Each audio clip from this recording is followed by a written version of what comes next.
Hello, welcome back to Urban X-Files. My name is Keith, and today we are going to talk about some strange dreams. And in these strange dreams, we are going to talk about premonitions of murder. And we have people who studied various parts of the brain. We've people who have had, who've been far ahead in the way they think. Like Leonardo da Vinci wasn't just an artist, he was also an inventor. Albert Einstein had advanced physics and he had his own theories about equations, and no one has come along to question further our understanding of the human mind. There are plenty of people out there who studied it, from Freud and Jung, and lots of people have offered their theories of what it is, but none of these free thinkers are able to back up their theories with any solid scientific proof. And the Einstein of psychology, who can significantly explain the workings of our mind and our consciousness, is very much overdue. And I wonder if there are any people out there who have any idea of what the human mind and consciousness is. On average, most people sleep between 2 and 4 times. Most people dream during a full night's sleep. Most people will dream 2 to 4 times each night. And most dreams are simple things that you would often remember, and that some dreams are just reenactments of things that have happened that day or recently, or things you are fearful from. But then there are some people who have dreams that seem to be in the psychic side of things.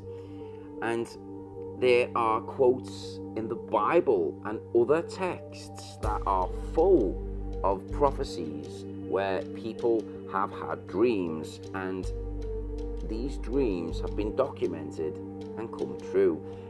Possibly that they were interpreted in a way where they can make anything sound as real as it is, or it isn't.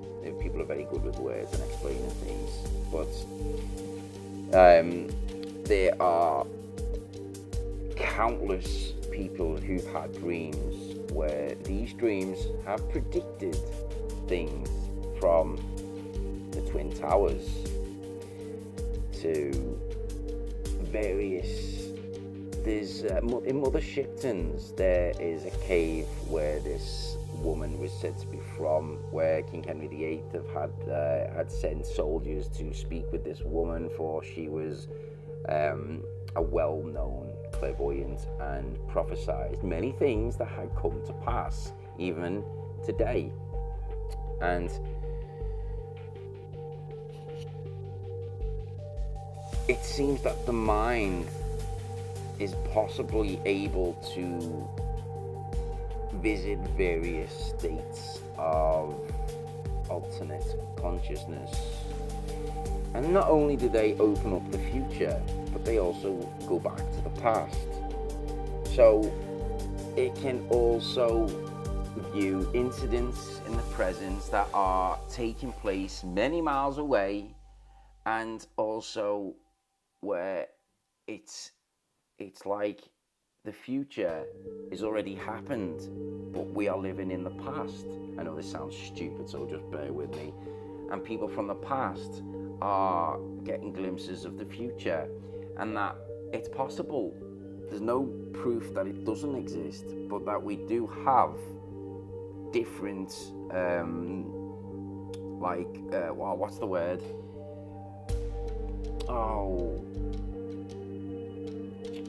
I forgot the word. Never mind. I'll come back to that.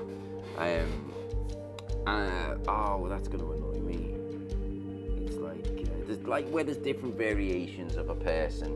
So, you know, there could be like 5 worlds of what this, 5 versions in other worlds of this specific person. And in this case, we are going to talk about someone's own experience with dreams. And there's a man who is in his late 30s, early 40s, and he goes by the name of Alf. And Alf had been out one evening in the summer in the UK, and it was a humid summer. He went home with his wife, and after he got home, his wife started to feel like she had pains in his stomach. I should mention that his wife was pregnant. So he gets her into the car and drives her to the hospital. It was a very nerve-wracking time for the couple, as it was their first child. Alfred had gone home after he took his wife into hospital because you weren't allowed to stay over and things. And so he prepared himself by keeping his mind busy to do some bits of renovations in his house to get ready for when the baby arrives. So it would distract him from the worries of his pregnant wife.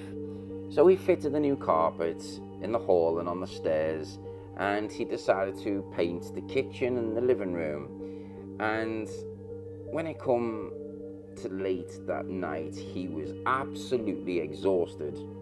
So he decided he'd have a nice bath before going to bed. So he had his bath, got changed, and made himself a nice hot chocolate and went to bed. As he was lying in bed, he was worrying about his wife being in hospital, and she was pregnant and the baby was due any day, and he wished he could be by her side.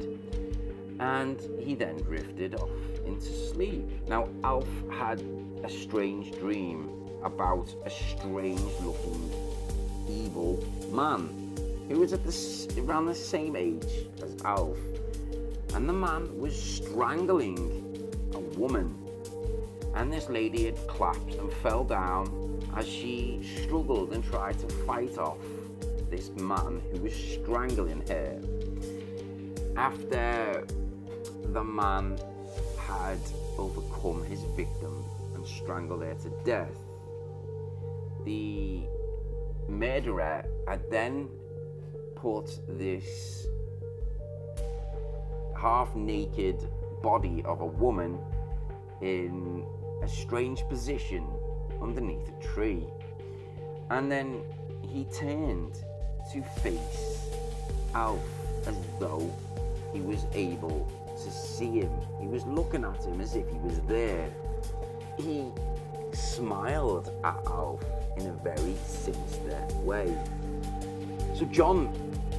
So Alfred woke up with a very startled panic. He said he woke up with his chest thumping away because this dream was so real. And after he woke up in a sweat with his heart racing, he said the dream was so vivid that it's never left his mind. Even years down the line, it never left his mind. Then it come to a few years later, in a winter month, the man who murdered lady in his first dream had returned to haunt the dreams of Alf once more. And what happened in his dream is very similar to what happened into his first dream. This lady had been strangled and had her clothes removed, and he'd also got pliers and removed this lady's teeth. No anesthetic, tortured her and removed the teeth. And he said the dream was so real. It was like he was watching a film, but while he was asleep. He said he could hear the sounds of the extraction. He could hear the sound of the man breathing. He could hear the girl's screams. And as he pulled out the teeth, the guy in the dream turned to face Alf, and he looked at him in the eyes and smiled. This startled Alf again when he jumped up in bed and had an absolute panic attack. He woke up crying, and his wife was next to him and heard this and calmed him down and settled him down, got him a drink, and then he told his wife about this dream. And he said that he also had the same dream, a similar dream, where this same man was murdering a woman before they had their baby. He said it terrified him. He never told his wife this, for he didn't want to spook her or think he was a weirdo for having these crazy dreams. So what happened then is, months after this, his wife had heard her husband having another bad dream, and she woke him up because he began shouting in his sleep. And Alf had woken up with an absolute look of terror etched upon his face. He was experiencing another very vivid, very real dream. And in this dream, the same murderer was seen to be strangling another person and also removing her teeth with these pliers. And he'd also seen that this murderer had removed the victim's underwear and shoved it down her throat to stop her screams. This absolutely disgusted and terrified John. Said that the sadistic dream, he thought that there was something wrong with him for having these strange dreams. So after he'd woken up, Alf had wrote the stuff down, and he'd had a continuation of these dreams. So he started to keep a log of these dreams. He wrote them all down, and after, I think it was like the 9th dream, it was a few years later after the first one. They had 2 kids now, and Alf had a terrifying experience that he was in a local city centre shop, and he was going to get his wife's Christmas present, and he suddenly had the feeling that he was being watched. He just felt like someone's eyes were etched upon the back of his head. So he turned around, and he'd seen the man in his dreams. He was stood just behind him. It was him.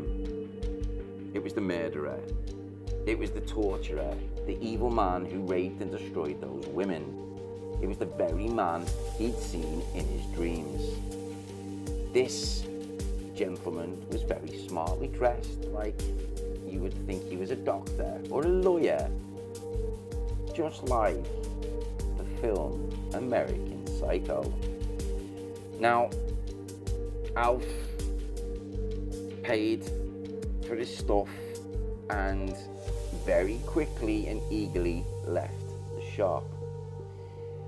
And as he looked back, this evil man from his dreams had also left the shop. And it could have just been Alf's imagination, but it looked like the man in the dreams was following him. Now, in the mounting panic, he reached the corner of one of the roads, and he stopped and pretended to look into a window of one of the shops. And instead what he'd done was he was looking through the glass to see the reflection of this man to see if he'd stop, that he was around, just in case. And he'd seen the murderer walking towards him at a very fast pace. So what Alf done then was panicked, and he didn't want to seem like he was a wimp and running away, so he jumped into one of the taxis that had just gone past. And as he got into the taxi, he seen the murderer from his dreams walk right up to the taxi door and stare at Alf as he got in the car. So the driver asked where he was off to, and the guy Alfred gave the address and just said start driving. He was absolutely terrified of this man, smartly dressed, who followed him, who was staring at him, and who looked at him through the car window with a very strange expression. So the taxi driver asked whereabouts in the area he wanted to go. So the Alfred changed his mind. He didn't want to go to his first destination, which he thought was a bit. The taxi driver thought it was a bit strange. He said, "Okay, mate," because there was no mobile phones back then where you could just text and change things like as it was. If you needed to speak to someone, you had to use a payphone. What happened then? He managed to get dropped off, paid his taxi fare, and he was trying to work out how he'd been dreaming of a man he'd never met before, and how he was able to see in explicit detail everything about this man. He knew what he looked like, he knew the colour of his eyes. The only thing he didn't know was the clothes he was wearing, because at the time the man was covered in something that stopped him from being contaminated, I would suggest. And how did this man know about Alf's dream? Why would this man follow him, look to him as if he remembered him from somehow? So he wondered how he had come to have this connection with this man. And when he got back home, he told his wife about this terrifying incident, and she was well aware of these dreams, for her husband Alfred noted them all down, and he spoke about them numerous times, and she'd witnessed him having these dreams where he'd shouted out and stuff. And she was just as shocked as Alf was and couldn't understand what was going on. Now, Alfred had another dream about the same murderer earlier the following year. And this time, he had somehow was able to sort of be more awake in the dream. And he witnessed these murders. It was like he knew he was in a dream, but he was in a dream within a dream, where he was watching all these different things and tried to make some sense of what was going on. Alf was reading the newspaper, and he'd found in the dream, he'd seen this newspaper, and he'd seen the man who had been arrested and had murdered these women,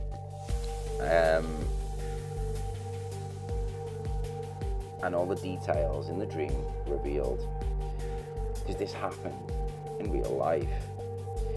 Now, were Alfred's dreams just coincidence, or was Alf able to actually see this dream of these murders happening? Was Alf a psychic in somehow? What was his connection to the murderer? Why him? Why was he the one who was able to view remotely through his dreams this real man who murdered these real women?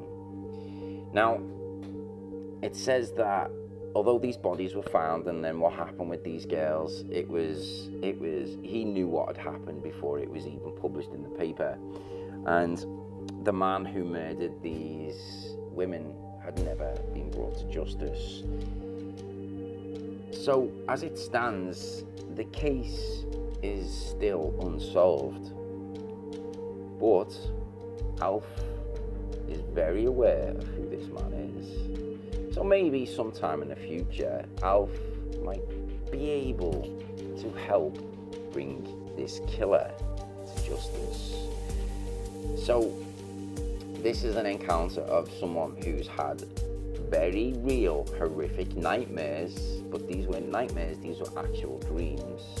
So if you have ever witnessed anything strange in your dream, I feel like I'm having a deja vu, you know, where I do a lot of these stories, so it could be that. Please do so, let me know if you can, and share your stories with me. It will be very much appreciated. And I hope you did enjoy this story of me rambling on for over 20 minutes. So smash the like button if you thought it was a load of rubbish. Smash the dislike button so I know not to make any more of these videos and go on to different things.